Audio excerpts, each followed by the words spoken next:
আসসালামু আলাইকুম। আশা করি সবাই ভালো আছেন। ভিউয়ার্স, আর কথা না বাড়িয়ে চলেন শুরু করা যাক আজকের এই নতুন ভিডিও। এই মাসের বেতন, এই বাক্যটির আরবি বাক্য হচ্ছে রাতিব হাদা সাহার। এখানে রাতিব অর্থ বেতন, হাদা অর্থ এই, সাহার অর্থ মাস। রাতিব হাদা সাহার, এই মাসের বেতন। তুমি বেতন পেয়েছ, এই বাক্যটির আরবি বাক্য হচ্ছে ইনতা হাচ্ছেল রাতিব। এখানে ইনতা অর্থ তুমি, হাচ্ছেল অর্থ পেয়েছ বা পাওয়া, রাতিব অর্থ বেতন। ইনতা হাচ্ছেল রাতিব, তুমি বেতন পেয়েছ। এই বেতন অল্প, এই বাক্যটির আরবি বাক্য হচ্ছে হাদা রাতিব সোয়াইয়া।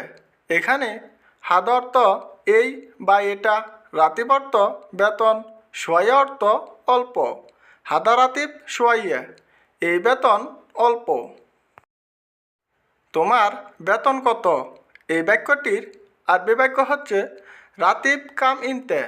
এখানে রাতিব অর্থ বেতন, কাম অর্থ কত, ইনতে অর্থ তোমাকে বা তুমি। রাতিব কাম ইনতে, তোমার বেতন কত। আমার বেতন বাড়ান, এই বাক্যটির আরবি বাক্য হচ্ছে আনা রাতিব সাউই জিয়াদা। এখানে আনা অর্থ আমার, রাতিব অর্থ বেতন, সাউই অর্থ বাড়ান বা করুন, জিয়াদা অর্থ বেশি। আনা রাতিব সাউই জিয়াদা, আমার বেতন বাড়ান। আজ কত তারিখ, এই বাক্যটির আরবি বাক্য হচ্ছে কাম তারিখ আলিয়ম। এখানে কাম অর্থ কত, তারিখ অর্থ তারিখ, আলিয়ম অর্থ আজ। কাম তারিখ আলিয়ম, আজ কত তারিখ।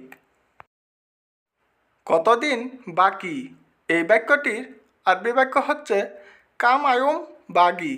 এখানে কাম অর্থ কত, আয়ুম অর্থ দিন, বাগি অর্থ বাকি। কাম আয়ুম বাগি, কতদিন বাকি। এটা কত টাকা, এই বাক্যটির আরবি বাক্য হচ্ছে হাদা কাম ফুলুস। এখানে হাদা অর্থ এটা বা এই, কাম অর্থ কত, ফুলুস অর্থ টাকা। হাদা কাম ফুলুস, এটা কত টাকা। ভিউয়ার্স, আশা করি তোমাদের এই ভিডিওটি ভালো লেগেছে। আর এই ভিডিওটি ভালো লেগে থাকলে অবশ্যই চ্যানেলটিকে সাবস্ক্রাইব করে এই চ্যানেলের পাশে থাকবেন। আর অসংখ্য আপনাদের ধন্যবাদ।